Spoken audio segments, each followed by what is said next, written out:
Hello students, हम Indian polity M Laxmikant के 6th addition को स्टडी कर रहे थे और अपने प्रीवियस लेक्चर में हमने 6 चैप्टर को स्टार्ट कर दिया था जो कि है सिटीजनशिप। इसमें हम पढ़ रहे थे सिटीजनशिप और इसमें अपने प्रीवियस लेक्चर में हमने सिटीजनशिप एक्ट ऑफ 1955 को स्टार्ट किया था। इसमें हमने पढ़ा था कि जो ये सिटीजनशिप एक्ट ऑफ 1955 है इसको हमारी पार्लियामेंट के द्वारा बनाया गया था और इसमें एक्विजिशन ऑफ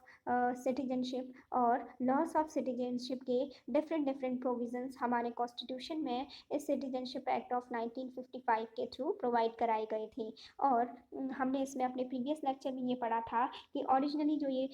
ये सिटीजनशिप एक्ट ऑफ 1955 था, ये क्या करता था कि ये इंडियन सिटीजनशिप के साथ साथ कॉमनवेल्थ की सिटीजनशिप को भी प्रोवाइड कराता था। लेकिन हमारे कॉन्स्टिट्यूशन में क्या हुआ कि सिटीजनशिप अमेंडमेंट एक्ट ऑफ 2003 को किया गया, जिसके थ्रू इस प्रोविज़न को रिपील कर दिया गया। और अब जो सिटीजनशिप एक्ट ऑफ 1955 है, इसके बाद इसने क्या किया कि कॉमनवेल्थ की जो सिटीजनशिप थी उसको प्रोवाइड करना बंद कर दिया था। ठीक है, किसके थ्रू? इसके लिए क्या क्या लाया गया था? सिटीजनशिप अमेंडमेंट एक्ट ऑफ 2003, उसके थ्रू ये जो कॉमनवेल्थ सिटीजनशिप प्रोवाइड कराने का सिटीजनशिप एक्ट ऑफ 1955 के थ्रू जो प्रोविज़न था उसको समाप्त कर दिया गया था। और जो सिटीजनशिप एक्ट ऑफ 1955 है उसमें क्या प्रोविजंस दिए गए हैं? उसमें इंडियन सिटीजनशिप के एक्विजिशन से रिलेटेड प्रोविजंस दिए गए हैं और साथ ही साथ कि किस प्रकार जो इंडियन सिटीजनशिप है उसका टर्मिनेशन या उसको उसको जो है उसका लॉस कैसे किया जा सकता है, उसको समाप्त कैसे किया जा सकता है, इससे रिलेटेड प्रोविजंस भी हम इसमें पढ़ेंगे। तो कल हमने अपने प्रीवियस लेक्चर में स्टार्ट कर दिया था कि द सिटीजनशिप एक्ट ऑफ 1955 में जो कि method of acquisition of citizenship थे। ठीक है, उसमें हमने बाय बर्थ और बाय डिसेंट दो मेथड्स को डिस्कस कर लिया था और आज हम स्टार्ट करेंगे जो कि एक्विजिशन ऑफ सिटीजनशिप का, यानी इंडियन सिटीजनशिप को एक्वायर करने का थर्ड मेथड है बाय रजिस्ट्रेशन। अब हम उसको स्टार्ट करते हैं अपने इस लेक्चर में।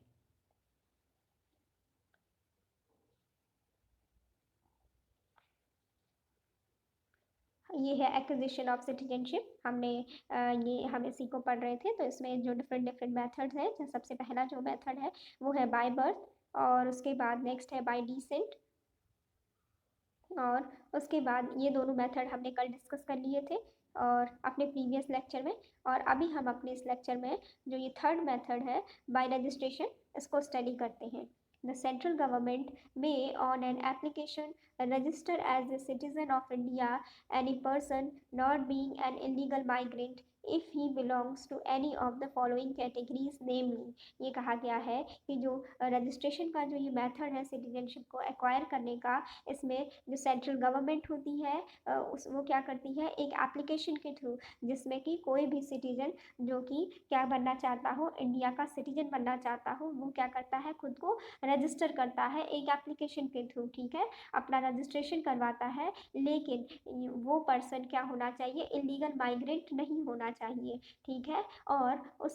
अगर जिस पर्सन को सिटीजनशिप चाहिए इंडियन स्टेट की, तो वो बाय रजिस्ट्रेशन उसके पास क्या क्या, उसमें ये जो अभी हम पूरी जो कैटेगरीज पढ़ेंगे उसमें से वो इनमें से किसी भी एक कैटेगरी से वो उसमें आनी चाहिए, एक कैटेगरी में वो इंक्लूड होना चाहिए। ठीक है, उसमें पढ़ते हैं। नंबर फर्स्ट जो है, a person of Indian origin who is ordinarily resident in India for 7 years before making an application for registration. इसमें ये कहा गया है कि ए पर्सन ऑफ इंडियन ऑरिजिन, सबसे पहले ये समझ लेते हैं कि पर्सन ऑफ इंडियन ऑरिजिन क्या होता है। ठीक है, a person of Indian origin जो होता है वो क्या होता है, if he or either of his parents was born in undivided India or in such other territory which became part of India after the August 15, 1947। इसमें ये कहा गया है कि जो पर्सन ऑफ इंडियन ऑरिजिन होता है वो क्या कहते हैं, वो ऐसे व्यक्ति को कहते हैं, ऐसे पर्सन को कहते हैं कि जिसका जो बर्थ हुआ हो या फिर जिसके पेरेंट्स, माता पिता में से कोई भी एक किसी भी एक का जो बॉर्न हुआ हो वो अनडिवाइडेड इंडिया में हुआ हो, ठीक है। अनडिवाइडेड इंडिया में मीन्स जब इंडिया डिवाइड नहीं हुआ था, चाहे वो पाकिस्तान हो या फिर चाहे वो इंडिया हो, ठीक है। अनडिवाइडेड इंडिया में उसका या फिर उसके किसी भी एक पेरेंट का, चाहे वो माता हो चाहे वो पिता हो, उनमें से मदर या फादर में से किसी भी एक का अनडिवाइडेड इंडिया में अगर बॉर्न होता है या फिर उसका ही जो पर्सन है उसका ही बॉर्न अनडिवाइडेड इंडिया में होता है, तो ऐसा पर्सन होता है और साथ ही ये ऐसी जो ऐसी एरियाज़ का पर्सन जो कि जिसको कि 15 अगस्त 1947 के बाद क्या था, हमारी इंडियन टेरिटरी में मिला लिया गया था, ठीक है, जो कि हमारी इंडिया के पार्ट बन गए थे। तो ऐसे स्टेट्स के जो पर्सन थे उनको कहा जाएगा person of Indian origin. For example जैसे सिक्किम था, सिक्किम में क्या था, इंडिपेंडेंस से पहले चोग्याल जो सिक्किम था वो क्या था, एक प्रिंसली स्टेट था और वहाँ पे जो रूल करते थे वो कौन थे, चोग्याल वहाँ पे रूल करते थे। लेकिन क्या हुआ कि आफ्टर इंडिपेंडेंस 15 अगस्त 1947, 15 अगस्त 1947 को क्या हुआ कि जब ब्रिटिश शासन का अंत हो गया तो सिक्किम सिक्किम क्या था, इंडिया का एक पार्ट बन गया और सिक्किम को स्टेट बना लिया गया था 1975 में। तो यही बताया गया है कि ऐसे जो भी पार्ट से, ठीक है, कि ऐसे जो भी पर्सन जो कि अनडिवाइडेड इंडिया में जिनके क्या हो, कोई भी पेरेंट्स, एक पेरेंट्स माता या पिता में से कोई भी एक अनडिवाइडेड इंडिया में उनका बॉर्न हुआ हो या फिर कोई भी ऐसी टेरिटरी से हो जिसे कि आफ्टर इंडिपेंडेंस क्या हो, इंडिया में मिला लिया गया था, वहाँ से वो पर्सन हो तो उसे क्या कहा जाता है, पर्सन ऑफ इंडियन ऑरिजिन कहा जाता है। चलिए अब इस फर्स्ट पॉइंट को समझते हैं। A person of Indian origin who is ordinarily resident in India for 7 years before making an application for registration, ये कहा गया है कि कोई भी ऐसा पर्सन जो कि इंडियन ओरिजिन का हो, मीन्स कि जिसके पेरेंट्स, जिसके कि माता या पिता क्या हो, कभी क्या हो, अनडिवाइडेड इंडिया में बॉर्न हुए हो, ठीक है, या फिर वो किसी भी ऐसी टेरिटरी में बॉर्न हुए हो जो कि 15 अगस्त 1947 के बाद जो कि इंडिया की टेरिटरी हो गई हो, ठीक है, जिसको कि इंडिया में मिला लिया गया हो। तो ये कहा गया है कि जो जो कोई भी इंडियन ऑरिजिन का पर्सन हो वो क्या होना चाहिए कि जब वो क्या करेगा, जब वो एप्लीकेशन देगा रजिस्ट्रेशन के लिए, उससे क्या होगा, 7 years बिफोर क्या होना चाहिए, वो इंडिया में ऑर्डिनरी रेजिडेंट होना चाहिए। यानी जब वो अप्लाई करेगा रजिस्ट्रेशन के लिए, एप्लीकेशन देगा, ठीक है, एज ए इंडियन की इंडियन सिटीजनशिप को एक्वायर करने के लिए, तो क्या होना चाहिए, वो पर्सन रजिस्ट्रेशन की एप्लीकेशन देने से पहले से 7 साल पहले तक का जो टाइम है, 7 years क्या होना चाहिए, वो इंडिया में रहा होना चाहिए, ठीक है। उसका जो प्लेस ऑफ रेजिडेंस होना चाहिए वो इंडिया होना चाहिए, क्या, 7 years बिफोर, कब से, जबकि वो अपनी एप्लीकेशन को क्या कर रहा हो, अपनी एप्लीकेशन को दे रहा हो रजिस्ट्रेशन के लिए, तब से उससे 7 साल पहले वो क्या रह रहा हो, इंडिया में रह रहा हो, ठीक है। तो ऐसे पर्सन को क्या दी जा सकती है, बाय रजिस्ट्रेशन इंडियन सिटीजनशिप दी जा सकती है। और उसके बाद जो दूसरी कंडीशन है, या फिर ये जितनी भी सारी कंडीशन पढ़ेंगे इसमें से कोई भी एक कंडीशन फॉलो होनी चाहिए, ठीक है। If he belongs to any of the following category, तो उसको क्या होगा, बाय रजिस्ट्रेशन इंडिया की सिटीजनशिप एक्वायर की जाएगी, ठीक है। तो दूसरा पॉइंट है, a person of Indian origin who is ordinarily resident in any country or place outside undivided India. कोई भी ऐसा पर्सन जो कि इंडियन ऑरिजिन का हो, पर्सन ऑफ इंडियन ऑरिजिन हो, जो कि क्या हो, ordinarily resident in any country or place outside undivided India, जो कि क्या हो, वो क्या हो कि कंट्री के किसी भी क्या हो, ऑर्डिनरी रेजिडेंट इन कंट्री, एक तो क्या हो कि कंट्री में ही रहता हो, इंडिया में ही रहता हो, तो वो तो बढ़िया ही है। और उसके साथ ही क्या है कि अगर क्या हो, और प्लेस आउटसाइड अनडिवाइडेड इंडिया, या फिर क्या हो कि अनडिवाइडेड इंडिया में वो क्या रहता हो, पहले क्या रहता हो, वो आउटसाइड इंडिया रहता हो और इस टाइम पे क्या हो, इंडिया का ऑर्डिनरीली रेजिडेंट हो, ठीक है। ऐसा ऐसा पर्सन ऑफ इंडियन ओरिजिन जो है उसको बाय रजिस्ट्रेशन इंडिया की सिटीजनशिप एक्वायर की जाएगी। थर्ड पॉइंट है a person who is married to a citizen of India and is ordinarily resident in India for 7 years before making an application for registration. ये कहा गया है कि कोई भी ऐसा पर्सन जो कि क्या करता है, किसी भी सिटीजन ऑफ इंडिया से क्या करता है, उससे मैरिज करता है, तो उसके बाद क्या होगा, एंड इज ऑर्डिनरी, और 7 साल तक क्या करता है, इंडिया में ऑर्डिनरीली रेजिडेंट की तरह रहता है, इंडिया में ही रहता है 7 साल तक, ठीक है, 7 years तक इंडिया में ही रहता है मैरिज करने के बाद। और उसके और 7 साल तक रहने के बाद अगर वो क्या करता है, एप्लीकेशन देता है अपनी रजिस्ट्रेशन के लिए, तो क्या होगा, ऐसे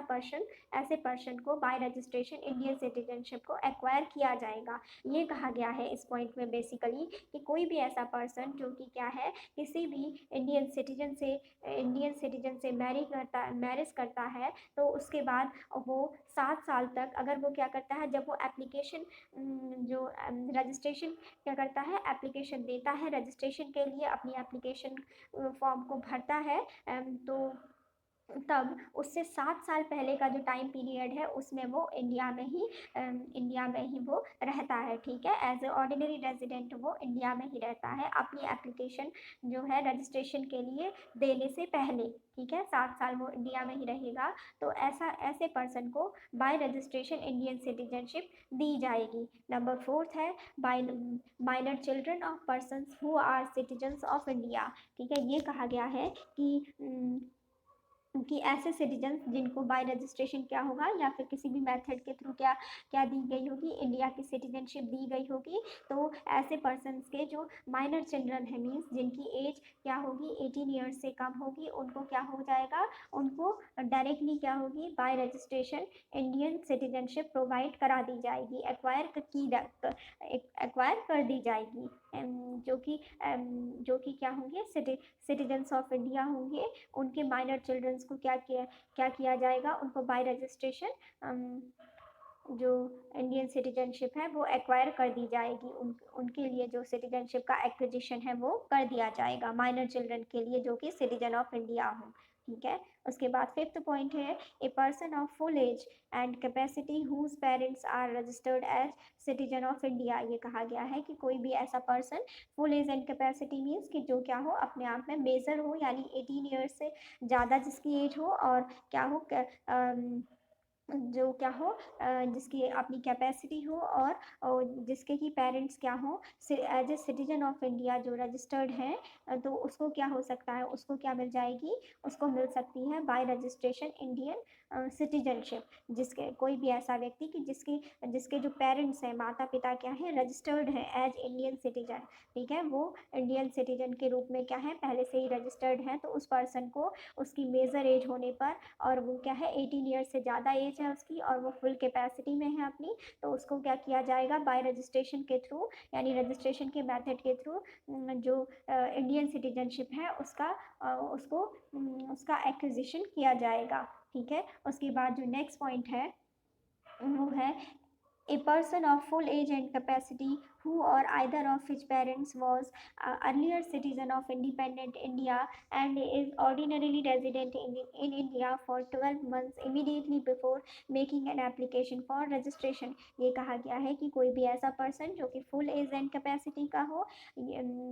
या फिर क्या है कि उसके दोनों पेरेंट्स में से कोई भी एक, ठीक है, either of his parents means कि माता पिता में से कोई भी एक क्या हो, फादर मदर में से कोई भी एक क्या हो, was earlier citizen of independent India, क्या था वो, माता पिता में से कोई भी एक क्या हो कि earlier citizen of independent India के क्या हो, पहले ही सिटीजन रहे हो, and is ordinary resident in India, और क्या हो, अब इस टाइम पे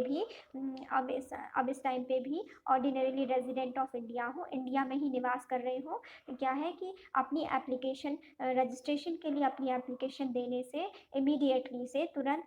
12 मंथ पहले तक, ठीक है, वो क्या 12 मंथ से ही वो रह रहे हों। तो क्या होना चाहिए, लगभग 12 महीने का टाइम होना चाहिए। उसके बाद ही क्या है, आप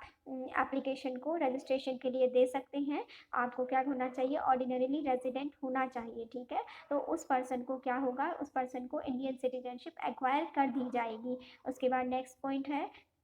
a person of full age and capacity who has been registered as an overseas citizen of India, card holder for 5 years, and who is ordinarily resident in India for 12 months before making an application for registration। ये कहा गया है कि कोई भी ऐसा person जो कि फुल एज एंड कैपेसिटी का हो, यानी 18 ईयर्स से उसकी एज ज़्यादा हो, who has been registered as an overseas citizen of India card holder for 5 years, और ऐसा व्यक्ति हो जो जिसके पास क्या हो 5 ईयर्स से उसके पास क्या हो, वो ओवरसीज सिटीजन ऑफ इंडिया का कार्ड होल्डर हो, वो 5 सालों से। And who is ordinary resident in India for 12 months, और जो कि क्या हो कि ऑर्डिनरी रेजिडेंट हो, इंडिया में ही निवास कर रहा हो, क्या हो 12 महीनों से। ठीक है, 12 महीनों से before making an application for registration. ठीक है, जबकि वो अपनी एप्लीकेशन देता है रजिस्ट्रेशन के लिए, उससे 12 महीने पहले वो क्या रह रहा हो, इंडिया में ही एज ए ऑर्डिनरी रेजिडेंट रह रहा हो, और 5 साल उसके पास क्या हो, 5 साल से उसके पास वो रजिस्टर्ड हो as a overseas citizen of India. उस व्यक्ति को क्या होगी, इंडियन सिटीजनशिप बाय रजिस्ट्रेशन के थ्रू एक्वायर की जा सकती है। ये है। और उसके बाद एक और प्रोविज़न है कि 12 मंथ्स ये हमने पढ़ लिया। उसके बाद a person shall be deemed to be of Indian origin if he or either of his parents was born in undivided India or in such other territory which became part of India after the August 15 1947। इसमें कहा गया है कि कोई भी ऐसा person जो कि इंडियन ऑरिजन का हो, deemed to be of Indian origin if he or either of his parents, या तो वो खुद या फिर उसके दोनों पेरेंट्स में से कोई भी, या फिर क्या हो माता या पिता में से कोई भी एक क्या हो, वो क्या हुआ हो, बॉर्न हुआ हो अनडिवाइडेड इंडिया में। ये क्या है, ये डेफिनेशन बताई गई है Indian origin, person of Indian origin की, जो कि मैंने आपको अभी बताई थी कि कोई भी ऐसा पर्सन जो कि क्या हो, जो कि खुद या फिर जिसके पेरेंट्स में से कोई भी एक, माता या पिता में से कोई भी एक क्या हो, अनडिवाइडेड इंडिया में बॉर्न हुआ हो, या फिर or in such other territory which became part of India after the August 15 1947, या फिर किसी भी ऐसी टेरिटरी में उसका बर्थ हुआ हो जो कि क्या हो आफ्टर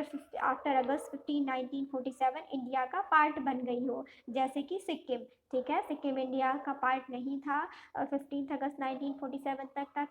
क्या था, एक प्रिंसली स्टेट था, और उसके बाद क्या हो गया, इंडिया का पार्ट बन गया। तो ये यहाँ पे डेफिनेशन दी गई थी,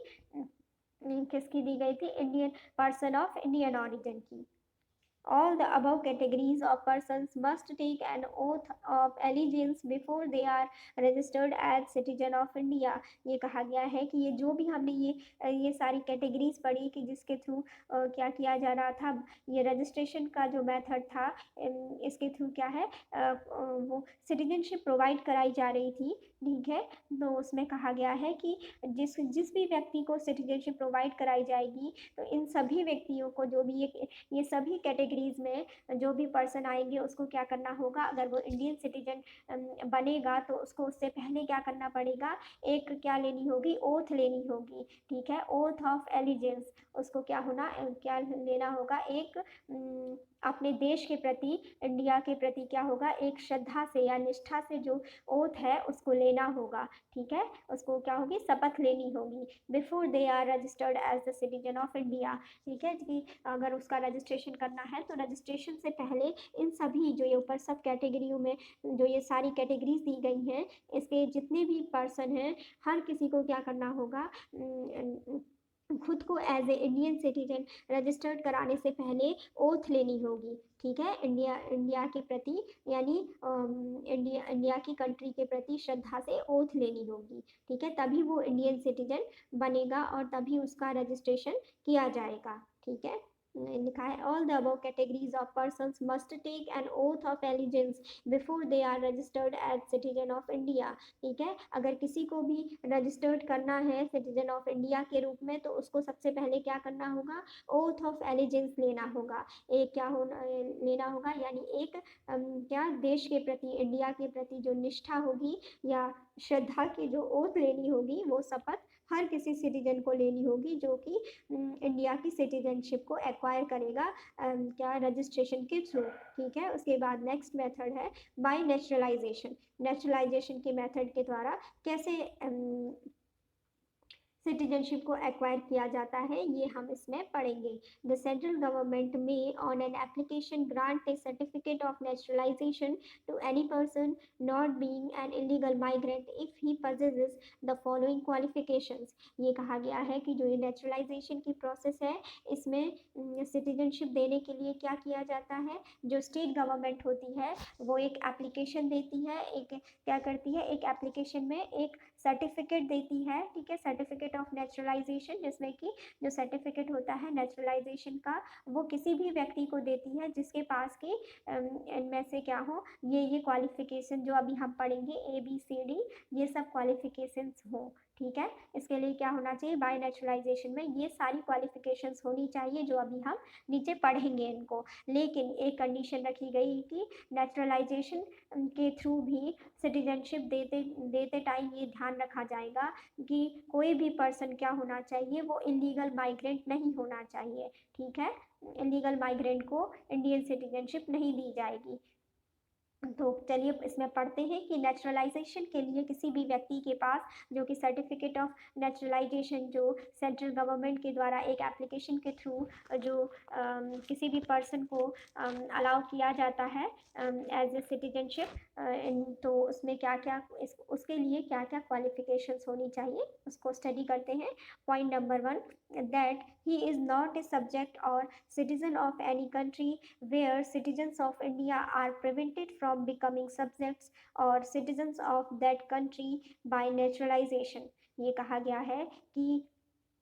ऐसी किसी भी जो वो पर्सन है जो इंडियन सिटीजनशिप को एक्वायर करना चाहता है नेचुरलाइजेशन के मेथड के थ्रू, वो ऐसी कंट्री से नहीं होना चाहिए कि जहाँ पे इंडियन सिटीजन्स को क्या हो, नेचुरलाइजेशन की प्रोसेस द्वारा उनको वहाँ की सिटीजनशिप लेने का क्या हो, राइट ना हो। ठीक है, ऐसी कंट्री का कोई भी सिटीजन अगर होगा तो उसको नेचुरलाइजेशन की प्रोसेस के थ्रू सिटीजनशिप नहीं दी जाएगी। ठीक है, ये था। उसके बाद जो दूसरा प्रोविज़न है उसमें वो है कि that if he is a person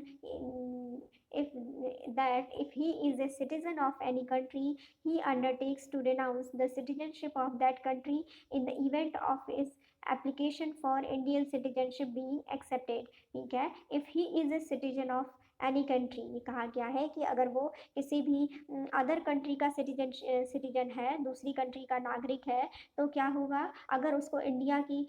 अगर उसको क्या है कि इंडिया का सिटीजन बनना है, इंडिया की सिटीजनशिप चाहिए, तो उसको क्या करना होगा, अपना जो कि उसके पास दूसरी कंट्री की सिटीजनशिप है उसे त्यागना होगा, उसको रिनाउंस करना होगा, मीन्स उसको छोड़ना होगा, और जिससे कि फिर उसके बाद ही उसे क्या किया जाएगा, इंडियन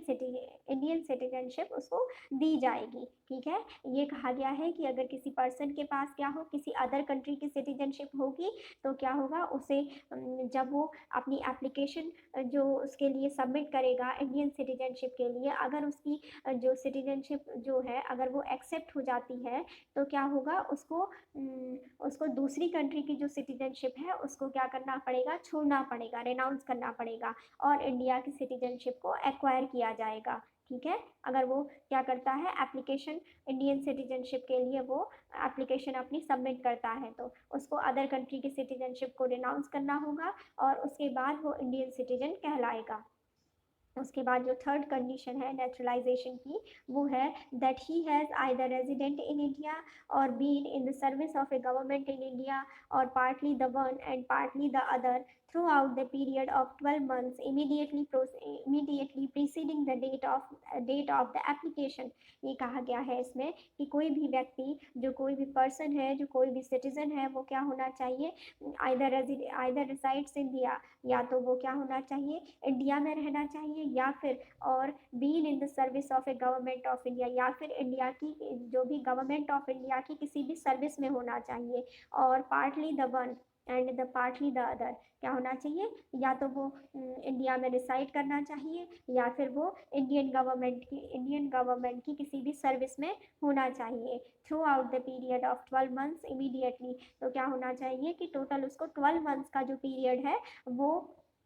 उस क्या होना चाहिए, या तो उस टाइम पे वो इंडिया में रहना चाहिए, या फिर वो इंडियन गवर्नमेंट की किसी भी सर्विस में होना चाहिए। तो उसके 12 months के बाद ही वो क्या कर सकता है, एप्लीकेशन को फिल कर सकता है नेचुरलाइजेशन के लिए। ये कहा गया है कि अगर डेट ऑफ एप्लीकेशन जो होगी उस पर्सन की, उससे इमिडिएटली 12 months पहले तक का जो पीरियड होगा, उसमें उस पर्सन को इंडिया में रहना होगा, या फिर उस पर्सन को इंडिया की किसी जो गवर्नमेंट ऑफ इंडिया में अपनी कोई भी सर्विस देनी होगी, उससे 12 months पहले के इमीडिएटली, ठीक है, उससे ठीक ठीक 12 महीने का पहले का जो भी टाइम पीरियड होगा, उसमें वो या तो इंडिया में रहेगा, या फिर वो इंडिया की जो गवर्नमेंट ऑफ इंडिया है, जो भारत सरकार है, उसकी किसी भी सर्विस में वो वर्क करेगा, सर्विस में होगा, ठीक है। तो उसको वो क्या कर सकता है तब अपनी उसको नेचुरलाइजेशन के थ्रू जब वो एप्लीकेशन भरेगा 12 month तक काम करने के बाद, सर्विस करने के बाद, या इंडिया में रहने के बाद वो नेचुरलाइजेशन के लिए अप्लाई करेगा, एप्लीकेशन भरेगा, तो तब ऐसे पर्सन को नेचुरलाइजेशन के थ्रू इंडियन सिटीजनशिप को एक्वायर किया जाएगा। फोर्थ कंडीशन पढ़ते हैं, that during the 14 years immediately preceding the said period of 12 months he has either resides in India or been in the service of a government India or partly the one and partly the other for periods amounting in the aggregate to not less than 11 years। देखिए इसको थोड़ा ध्यान से समझना होगा। ये जो naturalisation का जो फोर्थ पॉइंट दिया गया है, इसमें ये कहा गया है कि अगर कोई भी व्यक्ति है जो कि अगर क्या है कि 14 ईयर्स में क्या है, अगर 14 ईयर्स में से उसको क्या रहना होगा, 11 ईयर्स, ठीक है, एग्रीगेट 11 ईयर्स उसको इंडिया में रहना होगा, अगर उसे इंडियन सिटीजनशिप नेचुरलाइजेशन की प्रोसेस के थ्रू चाहिए तो। और उसे वो क्या करना होगा, उसने ही has either resided in India, ये क्या हो सकता है, या तो वो इंडिया में रहेगा, or been in the service of government in India, या फिर वो गवर्नमेंट ऑफ इंडिया की किसी सर्विस में होगा, या फिर partly the one and partly the other, ठीक है, या तो हो सकता है कि आधा टाइम जो है वो सर्विस में हो, आधा टाइम हो इंडिया में निवास करे। और कहा गया कि the periods amounting in the aggregate to not less than 11 years. लेकिन और कहा गया कि जो भी 14 ईयर्स का जो अभी उस एप्लीकेशन जो अप्लाई करने एप्लीकेशन उसने जो दी है नेचुरलाइजेशन के लिए पर्सन के द्वारा, उससे जो है 14 ईयर्स पहले का जो टाइम है उसमें से क्या होना चाहिए कि 11 ईयर्स वो क्या होना चाहिए, 11 ईयर्स के टाइम में वो इंडिया में उसने वो टाइम इंडिया में रहा होना चाहिए, या फिर इंडिया में उसने अपनी गवर्नमेंट ऑफ इंडिया में अपनी सर्विसेज दी होनी चाहिए, या फिर वो इंडिया में रिसाइड करना चाहिए। तब उसको नेचुरलाइजेशन की प्रोसेस के थ्रू क्या दिया जाएगा, सिटीजनशिप दी जाएगी। उसके बाद फिफ्थ पॉइंट है that he is of good character. क्या होना चाहिए, वो पर्सन एक अच्छे चरित्र का होना चाहिए। that he has an adequate knowledge of a language specified in the 8th schedule of the constitution। या नेक्स्ट कंडीशन क्या बताई गई है कि उसको किसी भी जो हमारे कॉन्स्टिट्यूशन के 8th शेड्यूल में जो लैंग्वेज दी गई है उसमें से उसको किसी भी एक लैंग्वेज की अच्छे से नॉलेज होनी चाहिए, उसको कोई भी एक लैंग्वेज अच्छे से आनी चाहिए, ठीक है, जो कि हमारे कॉन्स्टिट्यूशन के 8th शेड्यूल में दी गई है। उसके बाद नेक्स्ट पॉइंट है that in the event of a certificate of naturalisation being granted to him he intends to reside in India. कहा गया है कि जब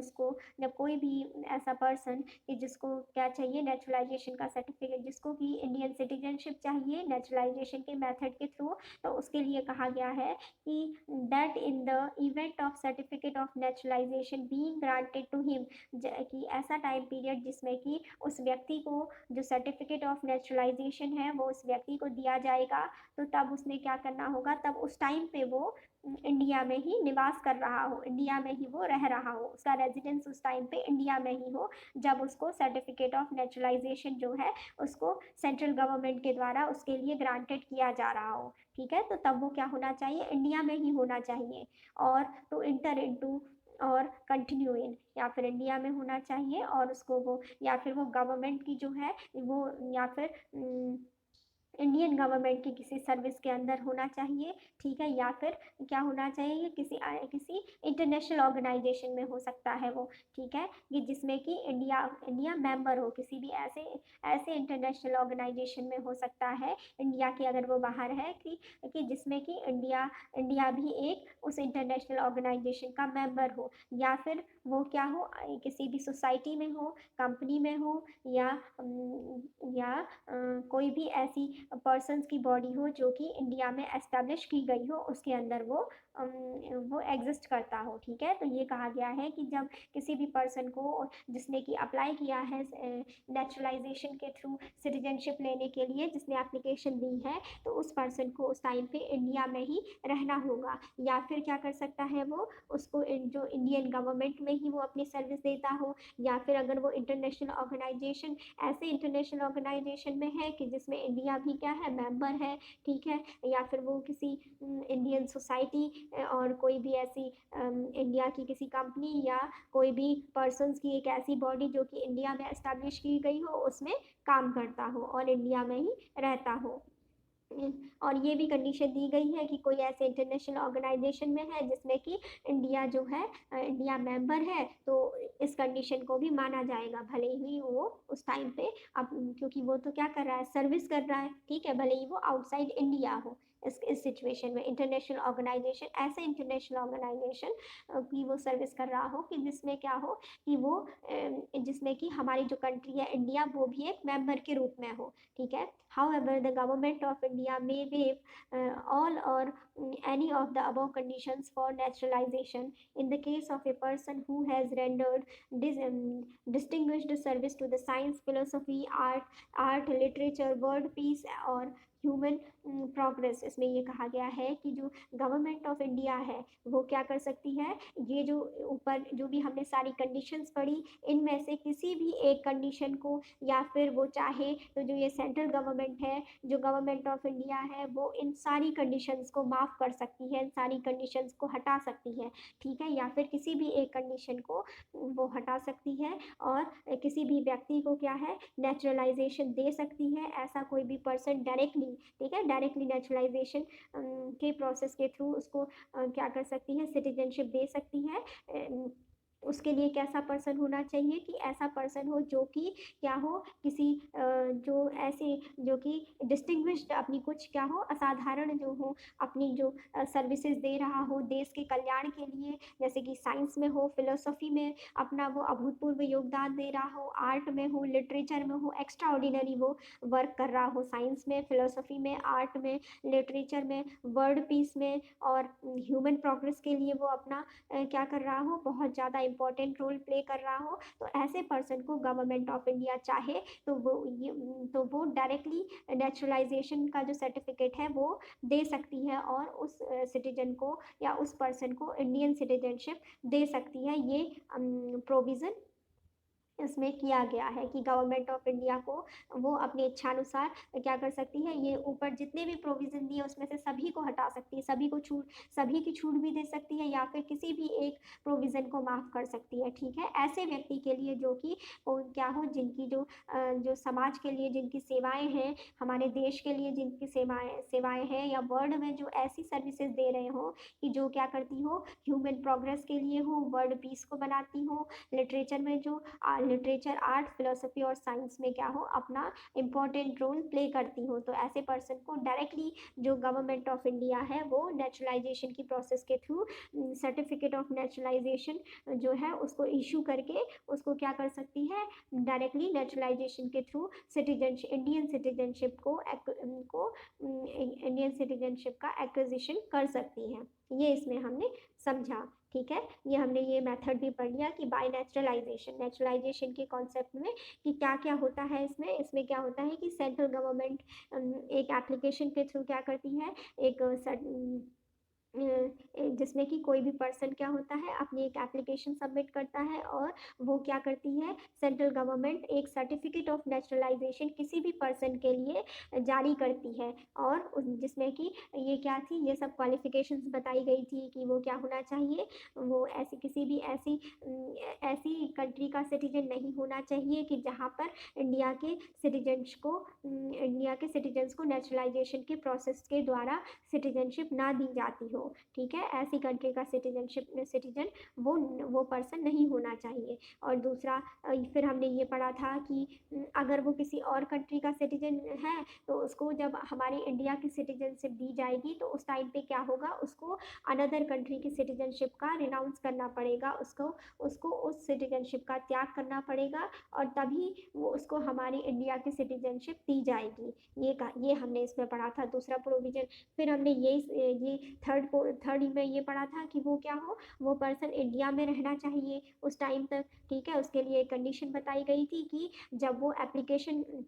अपनी सबमिट करेगा, एप्लीकेशन गवर्नमेंट ऑफ इंडिया के पास सबमिट करेगा सिटीजनशिप के लिए, तो उससे 12th मंथ के जो इमीडिएटली जो 12 मंथ का पीरियड होता है उससे पहले उसे क्या करना होगा, इंडिया में ही रहना होगा। या फिर वो क्या करता हो, वो गवर्नमेंट ऑफ इंडिया की सर्विसेज में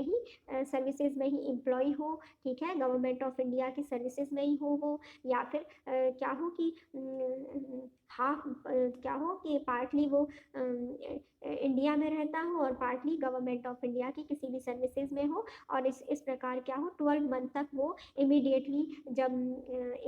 12 मंथ्स अपनी डेट ऑफ एप्लीकेशन से जो कि वो सबमिट करता है गवर्नमेंट के सामने, इंडियन गवर्नमेंट के सामने, उससे पहले उसे क्या करना होता है कि इंडिया में ही रहना होता है या फिर इंडियन गवर्नमेंट की सर्विसेज में रहना होता है। ठीक है, तो उसको क्या उसके लिए नेचुरलाइजेशन का सर्टिफिकेट इशू करके उसको क्या किया जाएगा, नेचुरलाइजेशन की प्रोसेस के थ्रू इंडियन सिटीजनशिप उसको प्रोवाइड कराई जाएगी। ये हमने पढ़ा था। उसके बाद फोर्थ पॉइंट भी सही था। फोर्थ पॉइंट में ये था कि कोई भी ऐसा पर्सन कि जो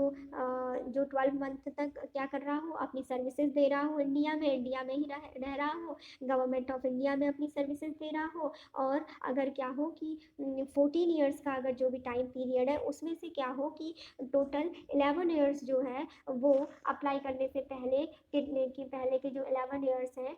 टोटल 14 ईयर्स में से 11 ईयर्स वो इंडिया में उसका रेजिडेंस होना चाहिए, यानी वो इंडिया में उसका निवास होना चाहिए 11 साल तक। ठीक है, तो उस पर्सन को नेचुरलाइजेशन की प्रोसेस के थ्रू इंडियन सिटीजनशिप एक्वायर की जाएगी। फिर नेक्स्ट हमने फिफ्थ पॉइंट पढ़ा था कि जो सिटीजन है या जो भी कोई भी पर्सन है वो क्या होना चाहिए, एक अच्छे करेक्टर का होना चाहिए, एक अच्छे कंडक्ट का होना चाहिए। ठीक है, उसके बाद नेक्स्ट पॉइंट हमने पढ़ा था कि उसको क्या होना चाहिए, जो भी पर्सन चाहता है इंडियन सिटीजनशिप को एक्वायर करना, उसको हमारे कॉन्स्टिट्यूशन के 8th शेड्यूल में कोई भी एक भाषा, उसको किसी भी एक भाषा का अच्छा नॉलेज होना चाहिए। ठीक है, उसकी प्रॉपर नॉलेज होनी चाहिए। हमारे कॉन्स्टिट्यूशन में 22 लैंग्वेजेस दी गई हैं, 22 लैंग्वेजेस दी गई है प्रेजेंटली, और उसमें से बताया गया है कि उस पर्सन को कोई भी एक लैंग्वेज प्रॉपरली उसको आनी चाहिए, एक लैंग्वेज का उसको कम से कम नॉलेज होना चाहिए, प्रॉपर नॉलेज होना चाहिए, जिसको क्या है इंडियन सिटीजनशिप एक्वायर करनी है नेचुरलाइजेशन के प्रोसेस के थ्रू। उसके बाद हमने इसमें लास्ट पॉइंट ये पढ़ा था कि जब उस पर्सन को कि जिसने अप्लाई किया है कि उसे नेचुरलाइजेशन के थ्रू क्या चाहिए, इंडियन सिटीजनशिप चाहिए, तो कहा गया है कि जब ऐसा टाइम पीरियड कि जब उसको certificate of naturalisation Indian government के द्वारा दिया जाएगा तो उस टाइम पे क्या होना चाहिए, वो इंडिया में ही रहना चाहिए। ठीक है, इंडिया से बाहर नहीं होना चाहिए, वो इंडिया के अंदर ही होना चाहिए, या फिर क्या होना चाहिए कि वो किसी भी ऐसी सर्विसेज में होना चाहिए कि जो क्या हो, इंडियन गवर्नमेंट के अंडर आती हो, या फिर वो किसी इंटरनेशनल ऑर्गेनाइजेशन का पार्ट हो सकता है कि जिसमें इंडिया क्या हो, मेंबर हो, एज ए मेंबर कंट्री हो, ऐसे इंटरनेशनल ऑर्गेनाइजेशन का वो मेंबर हो सकता है, या फिर किसी भी, या फिर जो भी इंडिया में ही किसी भी सोसाइटी का वो मेंबर हो सकता है, सोसाइटी में काम कर सकता है, कंपनी में काम कर सकता है, या फिर किसी भी पर्सन्स की जो बॉडी बनाई गई है, या जो भी संघ है उसमें वो काम करता हो, ठीक है, जो कि इंडिया में ही एस्टेब्लिश की गई है। हाउएवर और उसके बाद हमने पढ़ा कि जो गवर्नमेंट ऑफ इंडिया है, अगर वो चाहे, ये सब तो हमने सारी कंडीशंस पढ़ ली। उसके बाद हमने लास्ट में एक ये देखा कि अगर गवर्नमेंट ऑफ इंडिया चाहे तो वो इन सारी कंडीशंस को, जो भी ये दी गई थी, वो इन सबको माफ़ कर सकती है, इन सबको, इन सब की छूट दे सकती है, या इनमें से चाहे तो किसी भी एक प्रोविज़न को वो हटा सकती है, और किसी भी पर्सन को अपनी इच्छा के अनुसार क्या कर सकती है, नेचुरलाइजेशन की प्रोसेस के थ्रू सिटीजनशिप को एक्वायर, इंडियन सिटीजनशिप का एक्विजिशन कर सकती है। लेकिन वो उसके लिए क्या है कि पर्सन कैसा होना चाहिए, पर्सन जो भी वो पर्सन होना चाहिए वो वो कैसा होना चाहिए, एक्स्ट्रा ऑर्डिनरी होना चाहिए, उसकी सर्विसेज जो होनी चाहिए वो वर्ल्ड के लिए या इंडिया के लिए कैसी होनी चाहिए, काफ़ी डिस्टिंग्विश्ड होनी चाहिए। या तो वो साइंस में उसका एक्स्ट्रा ऑर्डिनरी वर्क होना चाहिए, फिलोसफी, आर्ट, लिटरेचर, इसमें इन सब में उसने क्या क्या क्या किया होना चाहिए, एक इम्पॉर्टेंट रोल होना चाहिए उसका। और वर्ल्ड पीस और ह्यूमन प्रोग्रेस में उसने क्या, अगर उसने वर्ल्ड पीस या ह्यूमन प्रोग्रेस के लिए कोई बहुत अच्छा काम किया है, तो ऐसे व्यक्ति को गवर्नमेंट ऑफ इंडिया बिना किसी प्रोविज़न के अपनी इच्छानुसार डायरेक्टली जो सर्टिफिकेट ऑफ नेचुरलाइजेशन है उसके थ्रू इंडियन सिटीजनशिप को दे सकती है, ठीक है, उसके थ्रू इंडियन सिटीजनशिप को एक्वायर कर सकती है, ये इसमें कहा गया है। Every naturalized citizen must take an oath of allegiance to the Constitution of India। ये कहा गया है कि जो भी प्रत्येक नेचुरलाइज्ड सिटीजन को कि ऐसा सिटीजन जिसको कि इंडियन सिटीजनशिप एक्वायर की गई है, जिसको इंडियन सिटीजनशिप दी जा रही है नेचुरलाइजेशन के प्रोसेस के थ्रू, उसको क्या लेना होगा कि उसको कॉन्स्टिट्यूशन ऑफ इंडिया के प्रति एक क्या होगी, निष्ठा की भावना से उसको ओथ लेनी होगी, ठीक है, उसको एक श्रद्धा भाव रखते हुए इंडियन कॉन्स्टिट्यूशन के प्रति शपथ लेनी होगी, ओथ लेनी होगी, ठीक है, तो तब उसको नेचुरलाइज्ड सिटीजन इंडिया का कहा जाएगा, ठीक है, तब उसको पूरी तरीके से इंडियन सिटीजनशिप नेचुरलाइज्ड प्रोसेस के थ्रू एक्वायर की जाएगी। इसमें जो 5th कैटेगरी है वो है, और जो लास्ट थी इसी में, जो ये सिटीजनशिप एक्ट ऑफ 1955 था, बाय इनकॉर्पोरेशन ऑफ टेरिटरी, इसको भी समझ लेते हैं।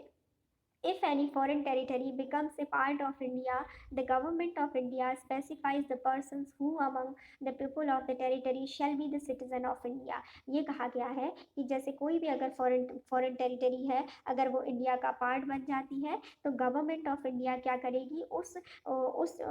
टेरिटरी के जितने भी लोग हैं उन सबको क्या करेगी, as a citizen of India ही कंसीडर करेगी, ठीक है। जैसे कि हमने सिक्किम के केस में देखा था कि सिक्किम क्या था, इंडिया में इंडिपेंडेंस होने से पहले जो सिक्किम था वो प्रिंसली स्टेट था, और सिक्किम में चोग्याल जो थे उनका रूल था। लेकिन आफ्टर इंडिपेंडेंस क्या हुआ कि सिक्किम जो है उसको इंडियन स्टेट बना लिया गया 1975 में, और अब जो भी सिक्किम के सारे सिटीजन्स हैं वो सिटीजन्स ऑफ इंडिया कहलाएंगे। जो भी वहाँ के सारे पर्सन हैं वो सभी पर्सन क्या कहलाएंगे, वहाँ के सारे लोग वो इंडियन सिटीजन कहलाएंगे, और उनको इंडियन सिटीजनशिप ही एक्वायर की जाएगी। Such persons became the citizen of India from the notified date। जिस दिन से ये कहा गया है कि उस फॉरेन टेरिटरी पर अगर इंडिया जिस दिन से भी उसको एक्वायर कर लेगी, जिस फॉरेन टेरिटरी को इंडिया अपने में मिला लेगी, तो उसी दिन से क्या हो जाएगा, उसी डेट से वो सारे सिटीजन उस टेरिटरी के वो सिटीजन क्या हो जाएंगे, सबके सब इंडियन सिटीजन हो जाएंगे, और उनको खुद ही इंडियन सिटीजनशिप मिल जाएगी। For example example, when Pondicherry became a part of India, the government of India issued the Citizenship Pondicherry Order 1962 under the Citizenship Act 1955। कहा गया है कि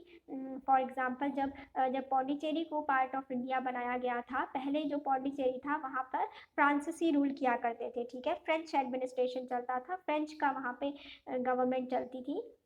तो जब पौंडीचेरी को इंडिया का पार्ट बनाया गया तो गवर्नमेंट ऑफ इंडिया ने क्या किया, एक सिटीजनशिप पौंडीचेरी ऑर्डर 1962 को इशू किया under under the citizenship act of 1955, ठीक है, जिसके थ्रू जो भी पौंडीचेरी के जो भी पर्सन्स थे, जो भी सिटीजन थे, उनको इंडियन सिटीजन कंसीडर कर लिया गया, ठीक है। ये इसमें ये बताया गया है कि अगर कोई भी टेरिटरी को अगर इंडिया क्या करती है, अपने में मिलाती है, तो उसी दिन से, जिस दिन इंडिया अपने में एक्वायर कर लेगी उस एक्सटर्नल टेरिटरी को, तो उस दिन के बाद क्या होगा, उस दिन वो जो डेट होगी वो उस दिन से नोटिफाई कर दिया जाएगा कि जो भी अपने आप ही उस टेरिटरी के सारे सिटीजन्स जो हैं वो इंडियन सिटीजन्स हो जाएंगे और उनको इंडियन सिटीजनशिप दे दी जाएगी। जैसे कि ये पौंडीचेरी का एग्जाम्पल हमने यहाँ पर पढ़ा है कि जब पौंडीचेरी इंडिया का पार्ट बना तो गवर्नमेंट ऑफ इंडिया के थ्रू क्या किया गया, गवर्नमेंट ऑफ इंडिया ने सिटीजनशिप पौंडीचेरी ऑर्डर 1962 को इशू किया था under the citizenship act of 1955, ठीक है, कि जिसमें ये कहा गया कि जितने भी सिटीजन्स हैं पौंडीचेरी के, अब उनको क्या कहा जाएगा, इंडियन सिटीजन्स कहा जाएगा और उनको इंडियन सिटीजनशिप प्रोवाइड हो जाएगी। उसके बाद नंबर 6 एक और मेथड है, ये है एक्विजिशन ऑफ सिटीजनशिप का ही मेथड है, लेकिन ये जो आया था, ये special provisions as to citizenship of persons covered by the Assam accord, ये आया था, ये सिटीजनशिप एक्ट ऑफ 1955 के थ्रू नहीं आया था, ये आया था सिटीजनशिप अमेंडमेंट एक्ट ऑफ 1985 के थ्रू, इसीलिए मैंने इसको उसमें ऐड नहीं किया था पहले, ठीक है। नंबर 6 है special provisions as to citizenship of persons covered by the Assam accord, ये एक प्रोविज़न है जो कि उसमें ऐड किया गया था,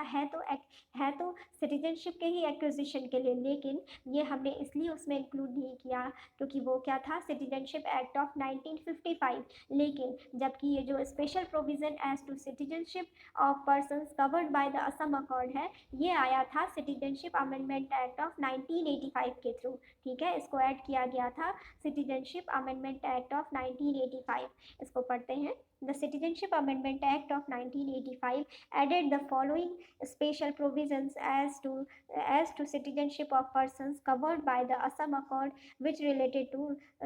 to the foreigners issue। ये कहा गया है कि जो ये सिटीजनशिप अमेंडमेंट एक्ट ऑफ 1985 था, इसके थ्रू क्या किया गया था कि फॉलोइंग स्पेशल प्रोविजंस को हमारे सिटीजनशिप में ऐड किया गया था, ठीक है, कि जो भी कि असम अकॉर्ड में कि उन लोगों को सिटीजनशिप कैसे प्रोवाइड कराई जाएगी, उससे रिलेटेड प्रोविज़न इसमें किए गए थे, ठीक है, which related to foreigners issue, जिसमें कि फॉरेनर्स का इशू भी आ रहा था, ठीक है, असम अकॉर्ड से रिलेटेड। तो उसमें पढ़ते हैं पहला point, all persons of Indian origin who came to Assam before the January 1st 1966 from Bangladesh and who have been ordinarily resident in Assam since the date of their entry into Assam shall be deemed to be citizen of India as from the January 1st 1966। इसमें क्या है, दो conditions बताई गई हैं। इसमें पहली situation ये बताई गई है कि ऐसे जो भी पर्सन है जो कि all persons of Indian origin, ठीक है, जो भी ऐसे पर्सन जो कि इंडियन ऑरिजिन के हों, जो कि असम में आए हो, ठीक है, बांग्लादेश से असम में आए हो, कब आए हो, बिफोर द जनवरी 1st 1966। बोला कि ऐसे सभी पर्सन जो कि इंडियन ऑरिजिन के पर्सन हो और वो क्या आए हो, बांग्लादेश से असम में आए हो 1 जनवरी 1966 से पहले, ठीक है, बिफोर द 1 जनवरी 1966 क्या हो, असम में आए हो बांग्लादेश से, तो क्या होगा, ऐसे पर्सन्स को and who have ordinarily resident इन असम। लेकिन और तब से वो लोग क्या रह रहे हैं, जब से वो आए, तो वो आए 1 जनवरी 1966 से पहले, और वो लोग क्या कर रहे हैं, वहीं पे निवास कर रहे हैं, क्या कर रहे हैं, असम के ही ऑर्डिनरीली रेजिडेंट हैं, और वो वहीं पे निवास करते हैं, असम में ही रहते हैं उस दिन से, जिस दिन से उन्होंने एंट्री की थी आसाम में। ठीक है, since the date of their entry into Assam shall be deemed to be citizen of India as from the January 1, 1966। तो कहा गया कि अगर कोई भी इंडियन ओरिजिन के पर्सन की जो आसाम में आए हों बांग्लादेश से, कब कब आए हों, एक डेट दे दी गई 1 जनवरी 1966 से पहले जो भी लोग बांग्लादेश से असम में आए हों और आने के बाद से ही वो लोग वहीं रहते हों, आसाम में ही रहते हों, कहीं बाहर ना जाते हो, आसाम की ही टेरिटरी में उनका रेजिडेंस हो, तो ऐसे लोगों को कह दिया गया कि कि उन लोगों को क्या होगा, इंडिया की सिटीजनशिप दे दी जाएगी 1 जनवरी 1966 से, उनको क्या इंडियन सिटीजन कंसीडर कर लिया गया इस असम अकॉर्ड में। इस असम अकॉर्ड के थ्रू ये प्रोविजंस किए गए थे। ठीक है, जो कि बांग्लादेश से जो लोग जो माइग्रेंट्स जो आ गए थे उनके लिए ये कह दिया गया कि अगर कोई भी पर्सन ऑफ इंडियन ओरिजिन जो है, अगर वो आसाम में आते हैं बांग्लादेश से और 1 जनवरी 1966 से पहले आते हैं और वो आसाम में ही रहते हैं उस दिन के बाद, ठीक है, और तो उनको क्या कर दिया जाएगा, उनको इंडियन सिटीजन कंसीडर कर लिया जाएगा फ्रॉम द 1 जनवरी 1966। उनको 1 जनवरी 1966 से इंडियन सिटीजनशिप दे दी जाएगी और उनको सिटीजन ऑफ इंडिया कंसीडर कर लिया जाएगा 1 जनवरी 1966 से। उसके बाद जो दूसरा पॉइंट है उसको पढ़ते हैं। Every person of Indian origin who came to Assam on or after the January 1, 1966 but before the March 25, 1971 from Bangladesh। ये कहा गया कि every person of Indian origin, कह रहे हैं कि जो भी प्रत्येक व्यक्ति जो कि इंडियन ओरिजिन का हो, जो कि आसाम में आया, ठीक है, आसाम में आया था, कब आया, ऑन और आफ्टर द 1 जनवरी 1966, या तो 1 जनवरी 1966 को आया या फिर उस डेट के बाद आया, 1 जनवरी 1966 के बाद आया हो, लेकिन 25 मार्च 1971 से पहले आया हो। ठीक है, वो उसके लिए डेट बता दी गई कि ऐसा इंडियन ओरिजिन का कोई भी इंडियन ओरिजिन का पर्सन जो कि आसाम में बांग्लादेश से आया हो और कब आया हो,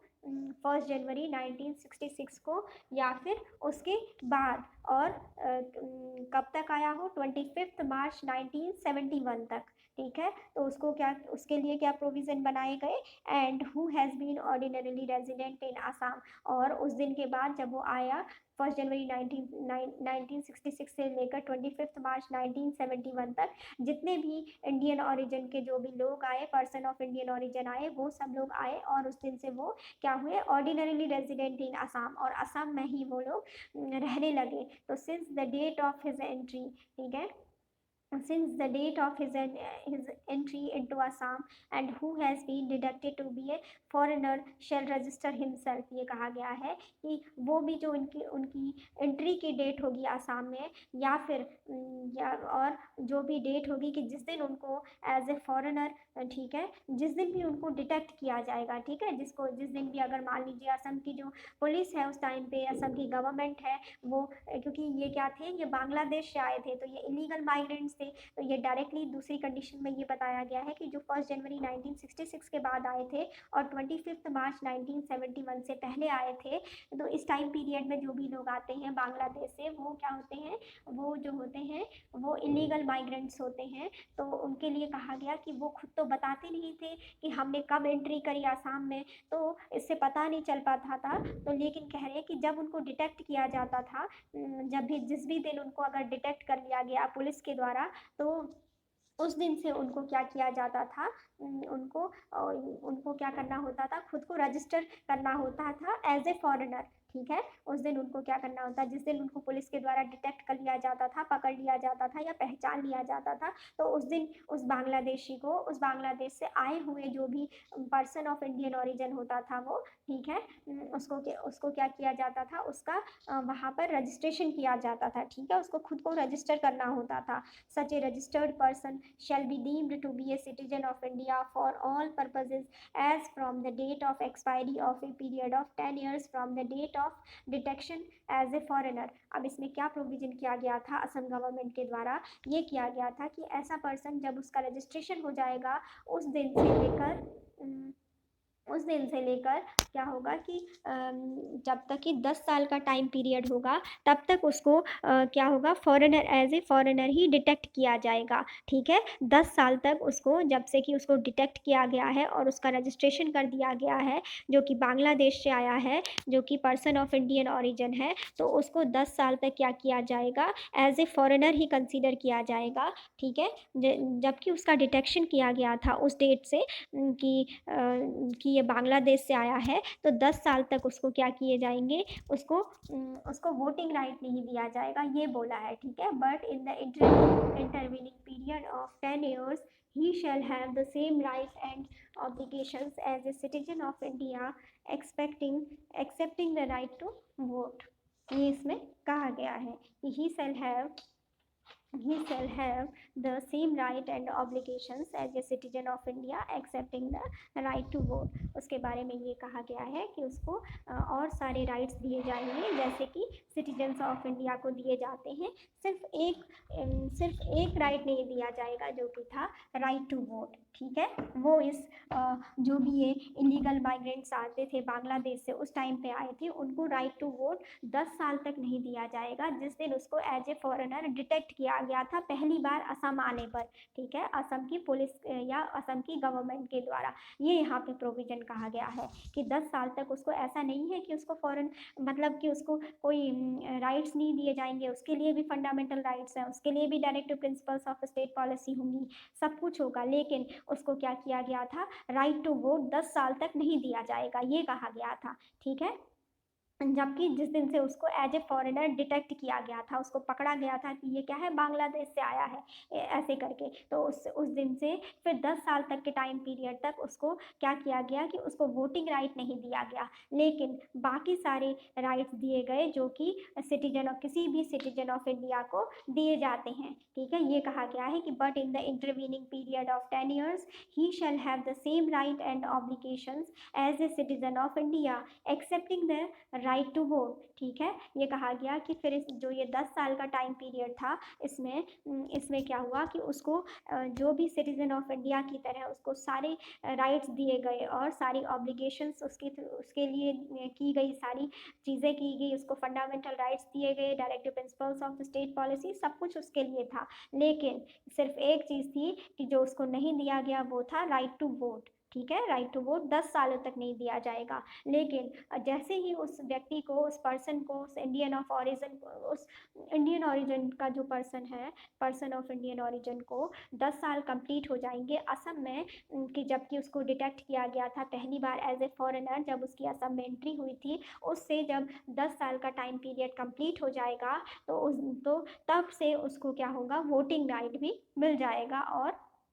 वो उसको वोटिंग राइट मिल जाएगा, बाकी राइट्स तो उसको पहले ही मिलते थे। ये इसमें 2 प्रोविजंस किए गए थे, जो कि किए गए थे special provisions as to citizenship of persons covered by the Assam accord, इसको कहा गया था। और इसमें हमने पहली कंडीशन क्या पढ़ी थी कि जो भी इंडियन ऑरिजिन के जो भी पर्सन्स होंगे वो असम आएंगे, लेकिन उसके लिए क्या डेट बताई थी, उसके लिए बताई थी कि 1 जनवरी 1966 से पहले जो भी इंडियन ऑरिजिन के पर्सन अगर बांग्लादेश से जो असम में एंट्री करते हैं तो उनको डायरेक्टली क्या कर दिया जाएगा, उनको इंडियन सिटीजन कंसीडर कर लिया जाएगा 1 जनवरी 1966 से ही, ये कह दिया गया था उनके लिए। ऐसा जिस दिन से उनकी एंट्री हुई थी और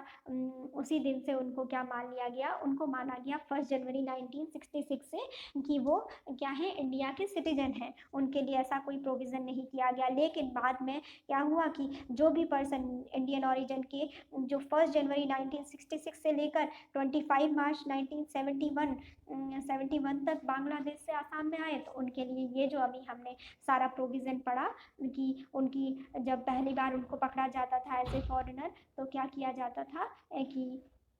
उनको फिर उस दिन से 10 साल तक तक उनको वोटिंग राइट नहीं होता था, बाकी सारे राइट्स दिए जाते थे। ये इसमें एक प्रोविज़न किया गया था सिटीजनशिप से रिलेटेड, ठीक है। और उसको 10 साल के बाद फिर वो वहाँ का परमानेंट सिटीजन हो जाएगा, ये कहा गया था, ठीक है। और ये क्या था, दोनों ही कंडीशन में ये था कि जो ये सिटीजन जो भी ये पर्सन होते थे, पर्सन ऑफ इंडियन ऑरिजिन होते थे, जो कि बांग्लादेश से आते थे, दोनों ही कंडीशंस में ये यहीं पर रहते थे। इनका जो रेजिडेंस होता था, ऑर्डिनरीली रेजिडेंस होता था, वो आसाम में ही होता था, ठीक है। जिस दिन से वो उनने आसाम में एंट्री की है, उस दिन से वो उनका रेजिडेंस जो था, ऑर्डिनरीली रेजिडेंस जो था, वो आसाम में ही था। ये कंडीशन भी इसमें दी गई थी। तो यहाँ पर हमने जो भी हमारे सिटीजनशिप के एक्विजिशन के जो भी मेथड थे, वो हमने सब अपने इस लेक्चर में कंप्लीट कर लिए। एक्विजिशन ऑफ सिटीजनशिप, जो कि सिटीजनशिप एक्ट ऑफ 1955 के थ्रू जो भी प्रोविजंस हमारे उसमें कॉन्स्टिट्यूशन में दिए गए थे, सिटीजनशिप एक्ट ऑफ 1955 में जो भी मेथड दिए गए थे इंडियन सिटीजनशिप को एक्वायर करने के लिए, वो हमने पढ़ लिए। पहला मेथड हमने पढ़ा था बाय बर्थ, दूसरा बाय डिसेंट, तीसरा हमने पढ़ा बाय रजिस्ट्रेशन, चौथा मेथड पढ़ा सिटीजनशिप का बाय नेचुरलाइजेशन, और पांचवा मेथड पढ़ा हमने बाय इनकॉर्पोरेशन ऑफ टेरिटरी। और उसके बाद जो ये 6th मेथड आया था, जो कि सिटीजनशिप अमेंडमेंट एक्ट ऑफ 1985 के थ्रू हमारे उसमें कॉन्स्टिट्यूशन में ऐड किया गया था सिटीजनशिप के प्रोविजंस में, वो था special provisions as to citizenship of persons covered by the Assam accord, जिसमें कि ऐसे इंडियन ऑरिजिन के पर्सन ऑफ इंडियन ऑरिजिन को इंक्लूड किया गया था, जो कि बांग्लादेश से आसाम में जिन्होंने एंट्री की थी, ठीक है। और इसके लिए भी हमने 2 कंडीशंस पढ़ी थी। एक में ये कहा था कि ऐसे कि जो पर्सन ऑफ इंडियन ऑरिजिन 1 जनवरी 1966 से पहले आसाम में जिन्होंने एंट्री कर ली थी और वो वहीं पे ऑर्डिनरीली रेजिडेंट हो गए थे आसाम के, वहीं पे रह रहे थे, तो उन लोगों को क्या किया गया, डायरेक्टली वहाँ की सिटीजनशिप दे दी गई, उनको डायरेक्टली इंडियन सिटीजनशिप कंसीडर कर लिया गया फ्रॉम जनवरी 1 1966, ठीक है। लेकिन जो दूसरी सिचुएशन थी, दूसरी कंडीशन में हमने पढ़ा कि उसके बाद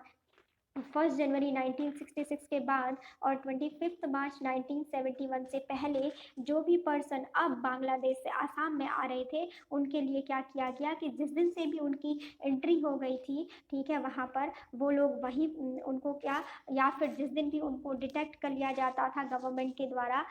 या पुलिस के द्वारा, उस दिन से 10 साल के टाइम पीरियड तक उनको क्या था, उनको वहाँ की जो as a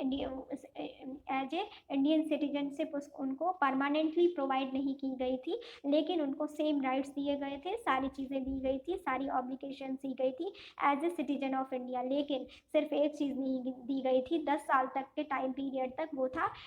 right to vote, ठीक है। लेकिन जैसे ही जब उनको डिटेक्ट कर दिया गया था जिस डेट से, उसके बाद जब 10 साल का टाइम पीरियड कंप्लीट हो गया, उसके बाद उनको परमानेंटली आसाम का और इंडिया का इंडियन सिटीजन उनको डिक्लेयर कर दिया गया और उनको राइट टू वोट भी दे दिया गया। ये हमने सारे मेथड्स पढ़े हमने इसमें। और आज का लेक्चर हम यहीं पे रखते हैं, और अपने नेक्स्ट लेक्चर में हम पढ़ेंगे कि लॉस ऑफ